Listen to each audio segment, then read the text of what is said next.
Lethargic Sloth here, and it's time to talk about Iceland. Iceland will be represented at Eurovision 2017 by Svala with the song Paper. If I had to describe this song in one word, well, it's not going to be paper. It's going to be metaphor. The entire song is a metaphor and not specifically about paper.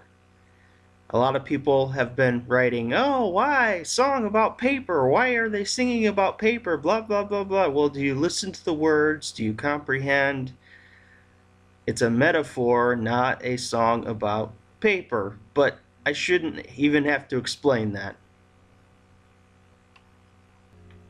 I have a confession to make.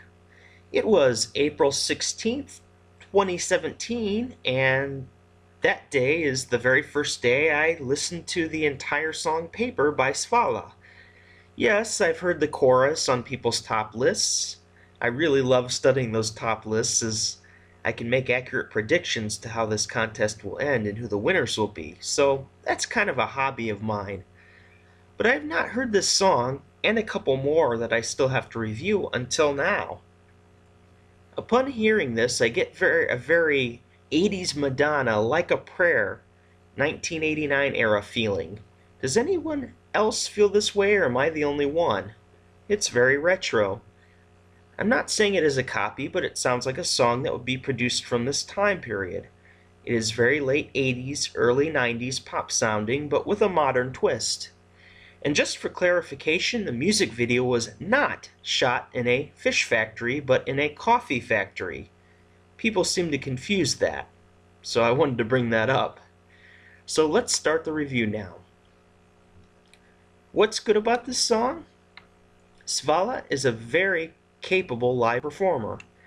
As I listened to the national final selections, she had a very strong and distinct voice. She does not have my favorite voice in the entire contest, but I can understand why many could enjoy her voice. It is recognizable and strong, with delicate qualities as well. She has a mature hold over her vocal performance. Getting away from the song a bit, she also has a very distinct look and persona on stage. Even if you might not remember the song, you will remember her, as she has a self-described unique sense of style. There's little reason to think of why you will not remember one or the other. The song does have a very memorable chorus that you can sing along to. It's not hard to remember the chorus. It is an electro-pop song that injects energy in the middle of a sea of ballads. On the flip side, it can be quite hard to remember the other parts of the song, but the chorus hits you and sticks with you, and that is the most important, the hook. The message to this song is very touching as well. Paper is a metaphor for her emotions. She said that she uses the paper metaphor because sometimes she feels, quote, fragile and vulnerable like paper, unquote. Svala has long battled with anxiety and many other inner struggles. The song is about inner struggle, how you should not be ashamed of your problems, dealing with those problems, and being able to talk about those inner struggles. So what's bad about this song? When you have a song like Paper, a lot of things happen. One of those things is that people focus way too much on the title. They judge the song even before they listen to it. Why is she singing about paper?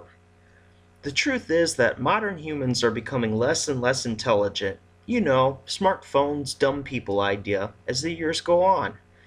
Many can tell you what paper is, but not as many can tell you what a metaphor is. Fewer can tell you what the word metaphor means, even though they act smart and pretend to understand. When you explain it, you get, oh, I knew that, or some sort of insult. The song Paper opens up a wall and preconceived notions, and many are still going around calling this the song about paper. I think this song would have been better in Icelandic, personally. In fact, I did listen to the Icelandic version, which I cannot pronounce, and I like it a lot better. The flow seems a little smoother to me. I know artists want to relate more to an international audience, but some songs do not translate well, like Albania last year. Now, Svala wrote this song and writes her songs in English, so this was not intended to be a song in Icelandic. Svala and 3 others wrote this song specifically in English, and the Icelandic version was actually written by a translator. But I like the sound of it. That's just me. It's an opinion rather than a complaint. So I can't really say it's bad, it's just something I like. It's a personal little thing. So you can ignore that. So what's my reaction? This song feels out of place. And that isn't an insult in any way, shape, or form. It could be taken as a good thing. It will stick out in the competition, and we are celebrating diversity. I like it, I do. It is not my favorite, and I would guess it would fall among my upper middle rankings. Probably around 20.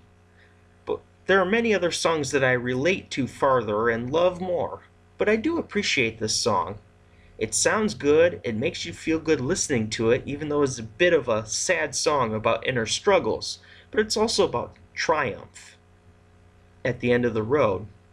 The song sends a very good message to people. At the end of the day, though, some of the other songs just connect with me personally a bit more. So what's my rating? I am giving this song a 3 out of 4 stars. This is a good and solid song. This is a song that I might consider a grower. I might enjoy it more and more over time, but there are many songs that I like more than this one. It is not one that I would normally listen to, but I want to emphasize that I completely understand if you like this song and I respect your opinion. There is nothing wrong at all with the song. It's just not at the top of my list.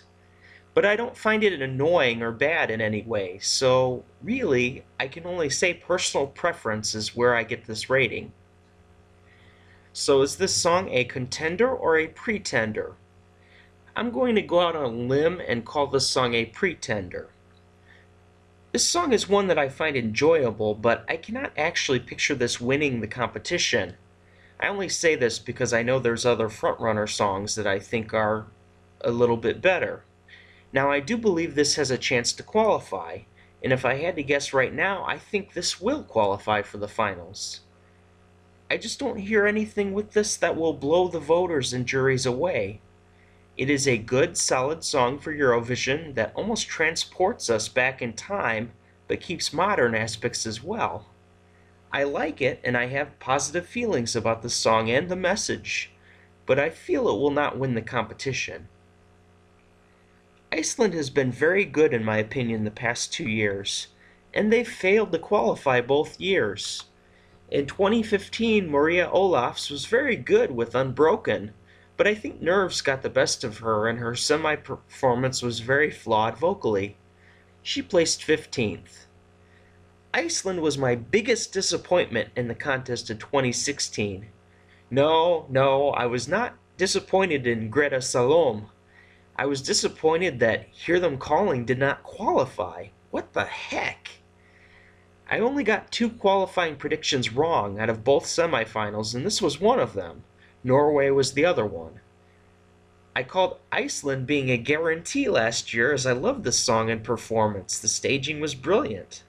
But I was disappointed when this great song did not advance. Iceland has a very good chance to qualify this year, so let's hope they will get out of the 2-year qualifying funk. Thank you for listening to my review of Iceland. As I am wrapping these up, I'm starting some of the contests that I've spoken of in previous videos. Look in the description and in the comment section as I have a link to top 10 contests. I want your top 10s. I want your opinions of your top 10 songs. Who are your points going to? So please click over to that video and leave your top 10s there.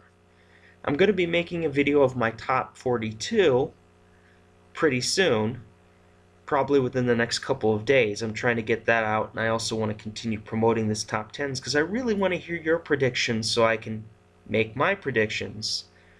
And I'll be making prediction videos about a week before semifinal 1 for semifinal 1 and a week before semifinal 2 for semifinal 2, obviously. So I'm looking forward to doing more contests, more predictions, head-to-heads. This Next couple weeks is going to be crazy Eurovision for this channel, so if you enjoy these kind of videos, please subscribe, like this video, share, and thank you very much. Lethargic Sloth, out.